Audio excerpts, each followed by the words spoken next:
Tapi puasa, kebahagiaannya, apakah saat berpuasa? Saat berpuasa mungkin iya ada bahagia. Ya. Tapi saat yang paling bahagia bagi orang yang puasa, Rasulullah SAW sebutkan. Dalam sebuah hadis dari Abu Hurairah radhiyallahu anhu, dan hadisnya ada disebut sih. Saya ambil terakhir dari hadis ini saja. Diriwayatkan oleh Imam Bukhari dan Muslim.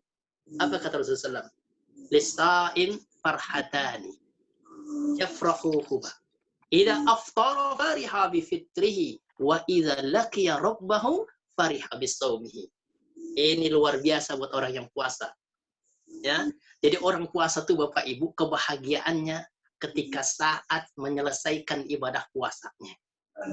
Kalau sholat ketika saat sholat, khusyuk dia, nikmat dia, itulah bahagianya. Tilawah Quran ketika saat tilawah Quran, merasakan kenikmatan itu. Atau ketika saat bersedekah, nikmatnya kapan? Ketika dia sedang memberikan sedekah itu, lalu melihat orang yang diberikan tersenyum wajahnya, itulah kenikmatan orang yang bersedekah. Tapi orang yang berpuasa, nikmatnya, kata Nabi SAW, ada dua kebahagiaan orang yang puasa. Kapan itu bahagianya orang puasa? Pertama, kata Nabi, idza aftara fariha bi fitrihi. Ketika saat mereka berbuka puasa. Coba kita tanya diri kita masing-masing. Bagaimana kebahagiaan, kesenangan, kegembiraan saat kita menjelang berbuka, mau berbuka itu. Kenapa kita bahagia? Karena pada saat itu akan melepaskan dahaga kita. Nabi SAW mengatakan ketika saat berbuka dengan bahagia dengan bukaannya. Bapak Ibu dimuliakan oleh Allah. Apa yang membuat kita berbahagia ketika saat berbuka itu? Apa yang membuat kita berbahagia, bergembira ketika saat berbuka? Pertama kata Nabi adalah berbahagia, senang dia dengan bukaan yang ada di hadapannya. Karena sebentar lagi ia akan melepaskan dahaganya. Makanya Bapak Ibu, orang kalau lagi menunggu beduk maghrib itu, Masya Allah, itu semua bukaan yang di jalanan itu semuanya pengen dibeli semua.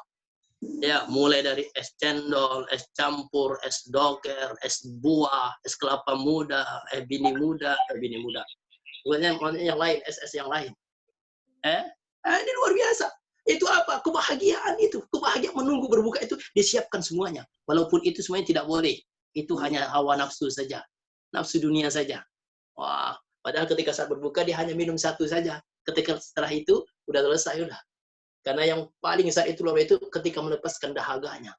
Maka orang yang berpuasa itu kata Nabi saat berbuka ada di hadapan dia bukaannya. Ini kebahagiaan yang luar biasa bagi mereka yang berpuasa. Dan itu tidak bisa dirasakan oleh siapapun. Ya, itulah sebabnya Bapak Ibu dimuliakan oleh Allah. Nabi SAW melalui hadis Abu Daud mengatakan, "Kana Rasulullah sallallahu alaihi wasallam idza aftara qala." Adalah Rasulullah SAW itu ketika saat beliau berbuka atau setelah berbuka, beliau selalu mengucapkan apa? Zahabaz zama'u wa batallatil uruq wa thabatal ajru insyaallah. Sebagian kita atau sebagian ulama mengatakan ini doa berbukanya Nabi.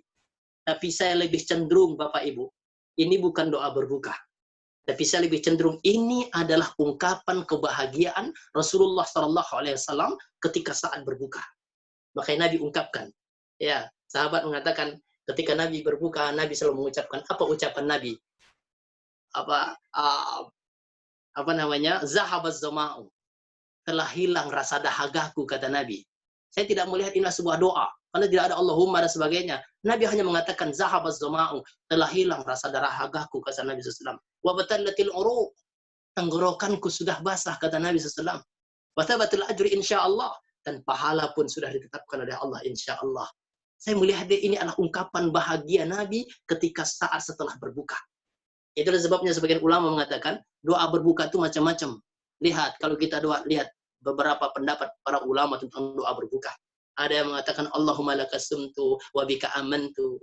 Ada yang mengatakan Allahumma lakasumtu wa ala rizqika aftartu. Itu bagian dari doa. Karena apa? Karena hadis ini memang bukan mengungkapkan hanya menyebutkan tentang berdoa. Ini ungkapan kebahagiaan Rasulullah SAW ketika saat berbuka. Senang hati Nabi SAW. Ya, saat menjelang berbuka ini sama dengan kita. Saya rasa semua kita pasti ketika saat menjelang berbuka betapa bahagianya kita. Di hadapan kita ada bukaan semuanya, Masya Allah. Itu yang pertama. Yang membuat kita bahagia saat berbuka itu disebutkan Rasulullah SAW, dua kebahagiaan itu. Yang pertama saat berbuka, apa yang membuat kita bahagia? Bukaan yang ada di hadapan kita. Ya, karena akan melepaskan dahaga kita. Lalu yang kedua yang membuat kita bahagia saat berbuka itu apa? Karena kita sudah selesai melaksanakan puasa pada hari itu. Ini juga kebahagiaan yang luar biasa bagi orang yang puasa. Bapak Ibu yang dimuliakan oleh Allah, ada mungkin atau bisa jadi ketika ada orang yang berpuasa, setengah jam lagi menjelang berbuka, setengah jam lagi menjelang berbuka, tiba-tiba sakit perutnya. Sakit perut yang luar biasa. Yang mengharuskan dia untuk membatalkan puasanya. Padahal hanya tinggal setengah jam lagi. Berarti hari itu dia tidak bisa menyelesaikan puasanya. Maka ketika orang yang berbuka puasa pada hari itu, ada kebahagiaan pada dirinya. Apa itu? Menyelesaikan puasanya pada hari itu. Maka kita sering mengatakan, begitu habis berbuka, sering-sering mengatakan, Alhamdulillah, hari ini puasa saya selesai. Maka tidak ada salahnya juga kita ketika berbuka pada hari itu kita mengucapkan, Alhamdulillahilladzi tatimmus shalihat. Segala puji bagi Allah yang menyempurnakan semua kebaikan. Termasuk kebaikan kita berpuasa pada hari itu disempurnakan oleh Allah. Bisa aja. Atau seorang ibu atau seorang wanita ketika saat dia sedang berpuasa setengah jam menjelang berbuka, tiba-tiba datang bulan. Apa yang bisa ia lakukan? Batal puasanya. Akhirnya apa? Tidak sempurna puasanya hari itu. Harus diganti pada hari yang lain. Ya, oleh karena itu yang menyempurnakan itu siapa? Allah. Maka orang yang berbuka pada hari itu akan sangat berbahagia karena dia selesai melaksanakan puasanya pada hari itu. Ya. Yang ketiga, apa yang membuat seseorang itu bahagia ketika saat berbuka? Yang ketiga, bahwa bahagianya dia karena ada pahala yang diberikan oleh Allah Subhanahu wa taala. Bapak Ibu, pahala puasa ini berbeda dengan ibadah-ibadah yang lain. Karena Allah Subhanahu wa taala dalam hadis qudsi mengatakan kullu amali ibni Adam lahu illa shaum fa innahu li wa ana ajzi. Semua amalan anak cucu Adam itu kata Nabi SAW atau kata Allah dalam hadis qudsi ini berfirman, semuanya untuk mereka ketika mereka melakukannya. Apapun itu, ibadah apapun yang kita lakukan itu hakikatnya kata Allah itu untuk kita. Illa shaum, kecuali puasa. Kenapa? Allah mengatakan, fa innahu li wa ana ajzi. Puasa yang dilakukan oleh hambaku itu kata Allah itu adalah untukku wa ana ajzi bih, dan akulah yang langsung memberikan balasan pahalanya. Maka ibadah puasa ini nggak ada yang tahu pahalanya berapa besar. Ya, kalau ibadah lain jelas Allah mengatakan atau Nabi mengatakan kullu amali ibni Adam yudha'afu lahu bi asyri amsalha ila 700. Setiap amalan anak cucu Adam itu maka dibalas baginya 10 kebaikan setiap kebaikan yang ia lakukan. Sampai 700 kali kebaikan. Apalagi bulan Ramadan. Bapak Ibu, di bulan Ramadan dianjurkan kepada kita untuk banyak melakukan ibadah-ibadah. Beramal yang baik. Kenapa? Allah lipat gandakan. 10 sampai 700 kali kelipatan. Apa contohnya? Tilawah Quran. Baca Quran.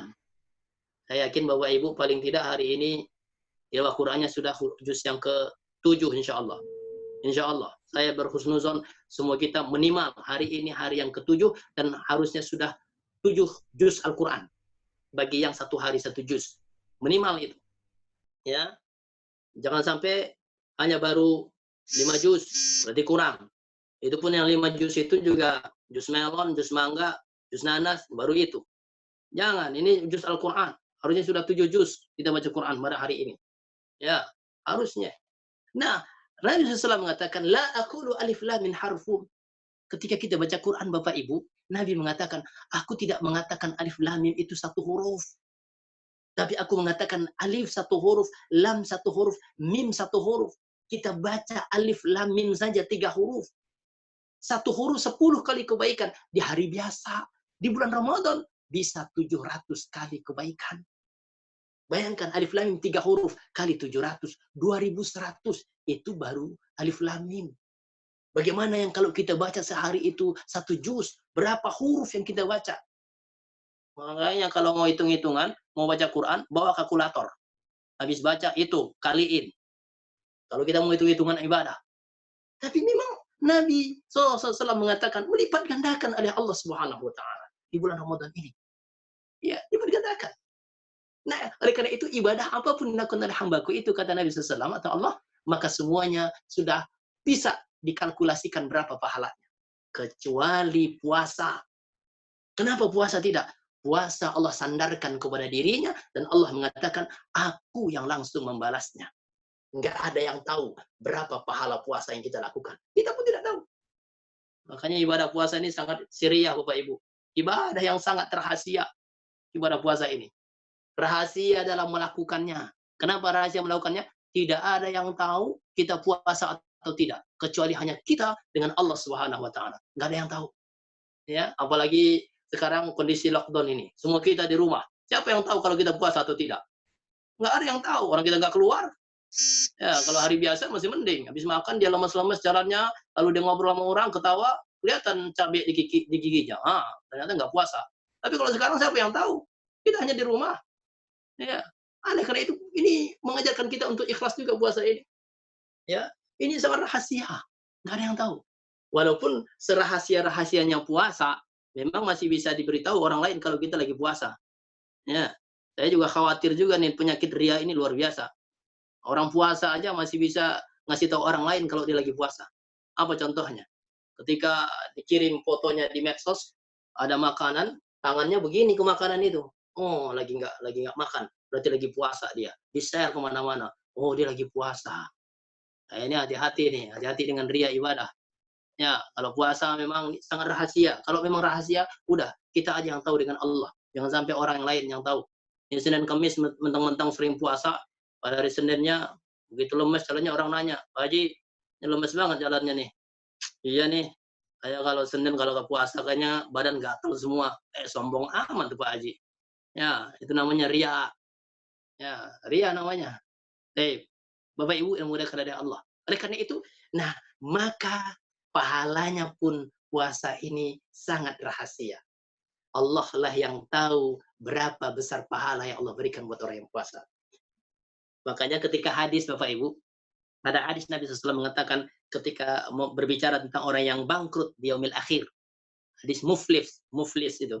Ya, Nabi SAW kan ada orang yang bangkrut di yaumil akhir. Siapa mereka itu? Orang yang ketika saat di dunia beribadah luar biasa, tetapi juga melakukan kezaliman dan perbuatan dosa kepada orang lain. Ketika dia meninggal, banyak membawa ibadah. Tapi juga melakukan kezaliman pada orang lain. Akhirnya di akhirat, di pengadilan Allah, maka orang-orang yang pernah dizalimi olehnya, menuntut kepadanya atas kezaliman yang ia lakukan selama ini. Dan pahala-pahala kebaikannya akan dipindahkan kepada orang tersebut. Dan para ulama mengatakan, pahala yang tidak bisa dipindahkan itu adalah pahala puasa. Kenapa pahala puasa tidak bisa dipindahkan? Karena yang tahu hanyalah Allah Subhanahu wa Ta'ala. Inilah puasa luar biasa, Bapak Ibu yang dimuliakan oleh Allah. Ya. Karena itu, yang ketiga yang membuat kita bahagia saat berbuka itu orang yang puasa. Apa itu membuat mereka bahagia?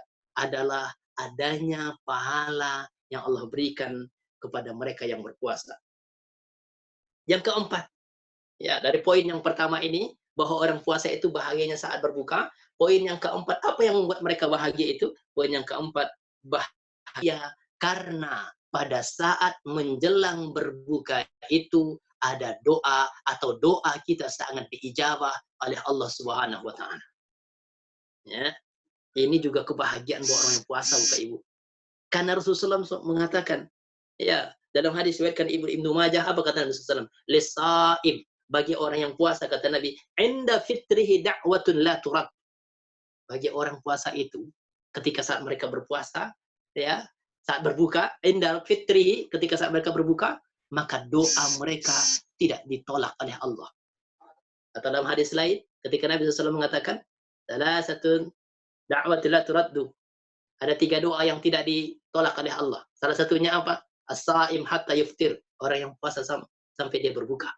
Maka oleh karena itu, saya ingin sarankan kepada kita. Ya, di bulan Ramadan ini, setiap hari.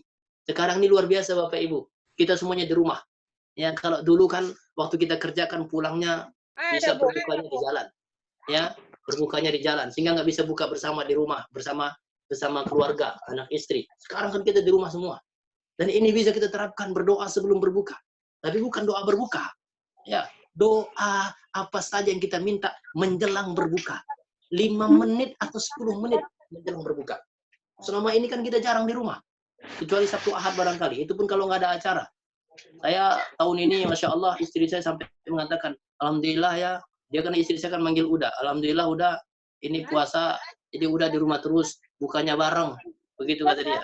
Saya bilang, Alhamdulillah sih buat kamu, buka bareng terus. Tapi buat saya juga ada innalillahnya juga, saya bilang. Ya, karena ustaz-ustaz sekarang kan innalillah juga katanya. Ya, baik, supaya ibu berkenan Allah. Ini kenikmatan di rumah kita. Ya kan? Bahkan suami-suami sekarang ini dituntut tidak hanya mencari nafkah, Pak.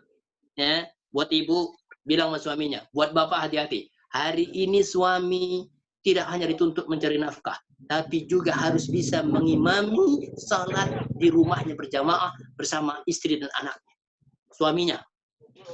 Makanya mulai sekarang mikir suaminya harus banyak hafalan.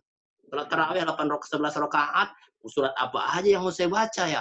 Kalau hafalnya cuma kulhu doang. Nah ini hati-hati nih suami nih. Diuji oleh Allah sekarang nih, hafalan para suami. Sampai ada suami yang beralasan, apa alasannya? Oh saya nggak bisa ngimami, lagi sakit perut. Padahal karena hafalannya udah habis. Suami, mau lagi sholat, usoli nggak selesai usoli aja terus. Habis dia lupa. Daripada suami ini diuji oleh Allah sekarang nih. Jadi imam. Nggak banyak imam dadakan sekarang. Kalau memang nggak hafal, sekarang muncul fikihnya. Apa fikihnya? Boleh lihat ketika saat mengimami. Bawa tuh Quran yang gede. Ya, kalau bisa pegang. Jangan taruh depan. Nanti kalau taruh depan, nanti kipas kebalik itu Quran, hilang bacaannya. Pegang aja Qurannya. Insya Allah boleh katanya dalam fikihnya. Ya. Ya, Bapak Ibu kemudian dari Allah. Nah, oleh karena itu, bahagianya apa? Doa menjelang berbuka. Saya ingin sarankan kepada kita, Pak, sebagai seorang suami, duduklah ketika bukaan itu sudah disiapkan oleh istri kita di depan meja makan semuanya. Ataupun lesehan itu semuanya depan itu. Kalau saya lesehan terus, sudah disiapkan semuanya, Bapak sebagai suami, kita sebagai suami, pimpin doa. Doa. Berdoa kepada Allah Subhanahu wa Ta'ala. Apapun itu. Hingga diaminkan oleh anak dan istri kita doa itu. Masya Allah. Diaminkan anak dan istri kita menjelang berbuka. 5 menit atau 10 menit menjelang berbuka. Begitu kita amin, berkumandang azan maghrib. Inilah doa yang sangat luar biasa. Subhanahu wa ta'ala. Ya, jangan kesibukan yang lain. Ini 5 menit, 10 menit sebelum berbuka, lain kesibukannya. Apa kesibukannya? Megangin remote TV. Untuk apa? Nyari channel yang paling cepat azannya. TV mana yang paling cepat? Diganti-ganti. Oh, ini belum azan. Oh, ini belum. Kapan azannya? Jangan. Kalau perlu matiin TV-nya. Ya, matiin TV-nya. Ajak anak istri kita berdoa. Saya pimpin, Bapak pimpin doanya. Ayo semuanya mengaminkan. Bapak minta. Minta kepada Allah. Masya Allah. Ini keluarga diberkahi oleh Allah Subhanahu wa Ta'ala. Baik, Bapak dan Ibu yang dimuliakan oleh Allah. Ini yang pertama. Jadi yang pertama, kebahagiaan orang yang puasa adalah saat mereka berbuka. Dan kebahagiaan itu muncul karena adanya poin-poin tadi. Ya, yang pertama, karena memang selesainya puasa hari itu. Yang kedua, karena ada bukaan di hadapan mereka. Dan yang ketiga, ada pahala yang Allah berikan. Dan yang keempat, adanya bahagianya mereka karena doanya sangat diijabah oleh Allah Subhanahu wa Ta'ala. Ini poin yang pertama. Yang kedua, orang berpuasa itu bahagianya kapan saatnya? Idza laqiya rabbahu. Nanti kata Nabi, di saat mereka bertemu dengan Rabb-nya. Bapak Ibu, saya yakin kita semua kalau ditanya, apakah kita menginginkan pertemuan dengan Allah? Saya yakin semua kita akan pengen bertemu dengan Allah. Kita ingin melihat wajah Allah. Kita ingin melihat bagaimana Allah itu. Dan itu bisakah kita lakukan? Bisa kelak yaumil akhir. Maka dengan apa? Puasa. Dengan puasa. Bisa. Allah SWT mengatakan wa idza laqiya rabbahu, saat mereka bertemu dengan Rabb-nya itulah kebahagiaan orang yang puasa. Dan ini hal yang dinanti-nantikan oleh semua kita bertemu dengan Allah. Ya. Apa yang membuat kita bahagia saat bertemu dengan Allah itu? Yang pertama, melalui puasa ini Bapak Ibu, kita ini orang yang dimuliakan oleh Allah di sisinya kelak di yaumil akhir. Kita ini orang yang paling mulia di sisi Allah, orang yang puasa. Jangankan di yaumil akhir, di dunia pun Allah sudah sebutkan. Lihat bagaimana hadis kursi, kalau saya lanjutkan hadis yang tadi, hadis kursi ini mengatakan, "Walladzi nafsu Muhammad biyadih, la khulufu fami sa'im atyawu 'indallahi min rihil misk." Ini luar biasa kemuliaan orang yang puasa. Apa kata Allah Subhanahu wa taala? Nabi bersumpah demi jiwa Muhammad yang ada di tangannya. Maksudnya demi Allah. Apa itu demi Allah? Bahwa bau mulut orang yang puasa itu di sisi Allah lebih mulia daripada minyak kasturi nanti di yaumil akhir. Bukankah ini kemuliaan buat orang yang puasa? Bapak Ibu, pernyataan Nabi yang seperti itu hanya pada ibadah puasa, bukan pada ibadah yang lain. Nabi nggak pernah mengatakan bau mulut orang yang sholat lebih wangi di sisi Allah. Kagak ada kayak begitu. Yang ada orang yang puasa. Justru kalau orang yang sholat, mulut nggak boleh bau. Makruh hukumnya, orang kalau mau sholat berjamaah ke masjid, makan jengkol, makan bawang merah, makruh. Kenapa?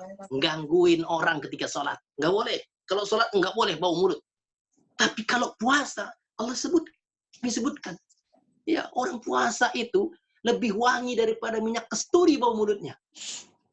Kalau saya tanya Bapak Ibu, ini mah kadang nggak langsung aja. Kalau saya tanya sama kita nih, bau mulut orang yang puasa itu wangi apa bau? Pasti semua kita akan menjawab bau. Apalagi kalau malamnya makan jengkol dia, bau sekali. Ya, bau mulutnya. Tapi jangan merasa minder.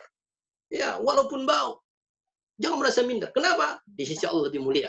Tapi jangan mentang-mentang hadis ini mengatakan begini, nggak pernah gosok gigi selama sebulan Ramadan. Ah, gampang, nggak apa-apa. Ini wangi di sisi Allah. Jangan, itu memang jorok kalau begitu. Tetap prosedural kebersihan itu harus kita jaga. Gosok gigi tetap. Kalau bisa jangan makan jengkol. Terus. Tapi kalau masih bau, itulah proses puasa yang ada dalam perutnya sehingga muncul hawa yang tidak sedap. Itulah yang dimuliakan oleh Allah Subhanahu wa taala. Makanya kalau kita lagi puasa, ngobrol sama orang, ini kalau hari normal, lalu dia tutup mulut karena bau mulut kita, bilang sama dia, nggak usah ditutup. Ini lebih wangi daripada minyak kasturi, begitu. Kalau perlu semprot, gitu. Sedot sama dia.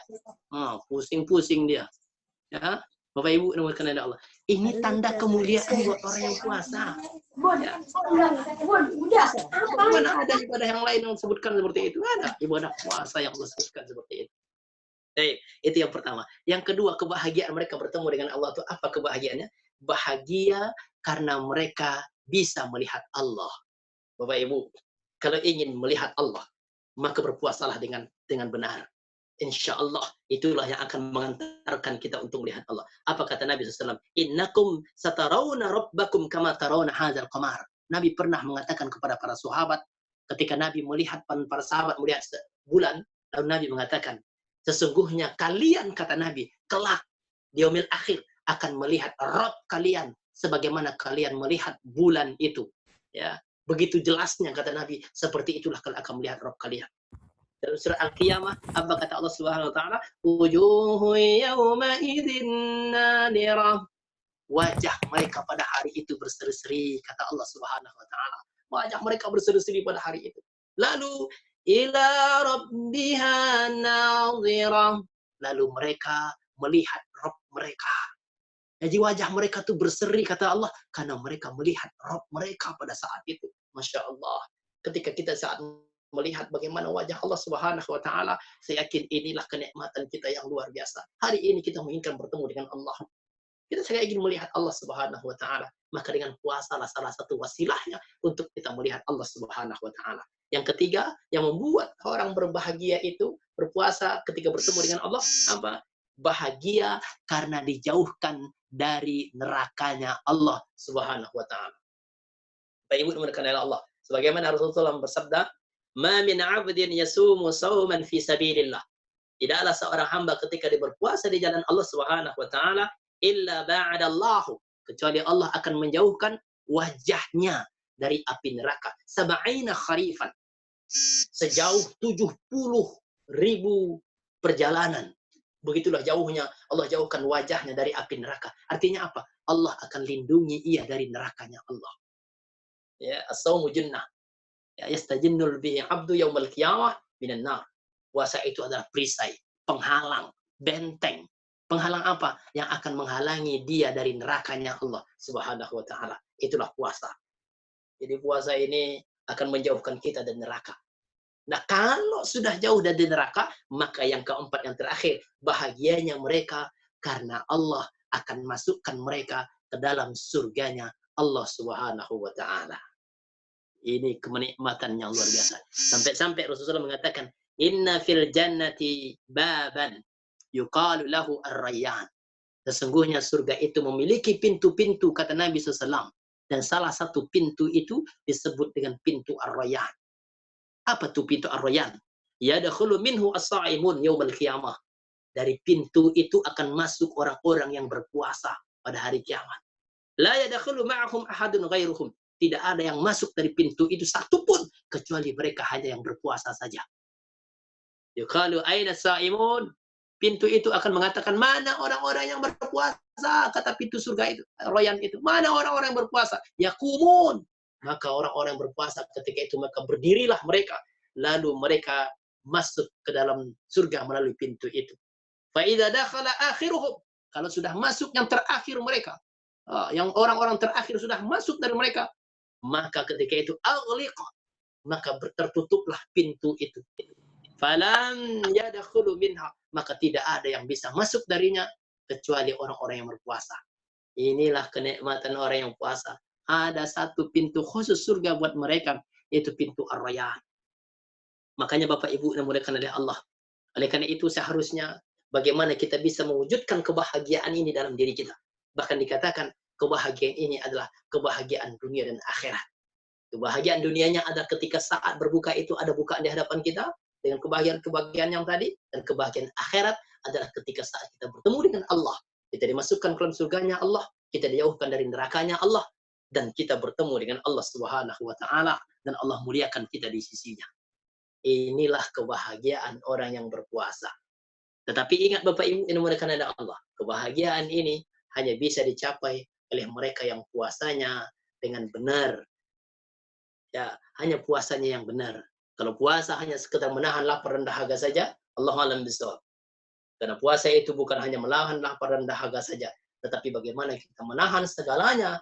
Ya, kalau dalam definisi puasa itu al-imsak anil muftirat.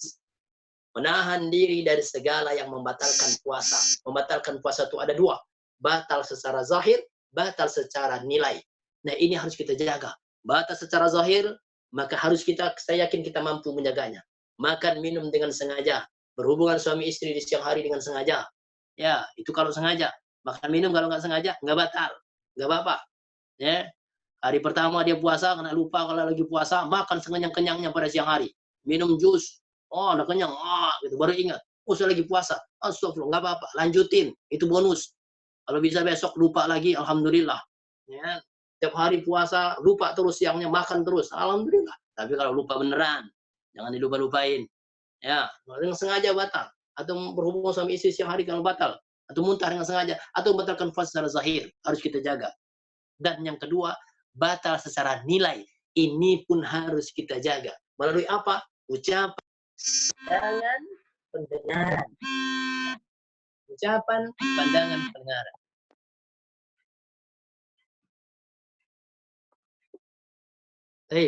Ada telepon tadi masuk dari Ahmad. Ya, Afwan. Bapak dan Ibu yang dimuliakan oleh Allah. Mungkin ini saja yang bisa saya sampaikan. Ini waktunya sudah agak lama sepertinya. Ya, mudah-mudahan apa yang saya sampaikan ini dari kebahagiaan orang yang berpuasa ini, mudah-mudahan kita merasakan kebahagiaan itu insya Allah. Di dunia kita merasakan kenikmatan, dan di akhirat pun insya Allah kita merasakan kebahagiaan itu insya Allah.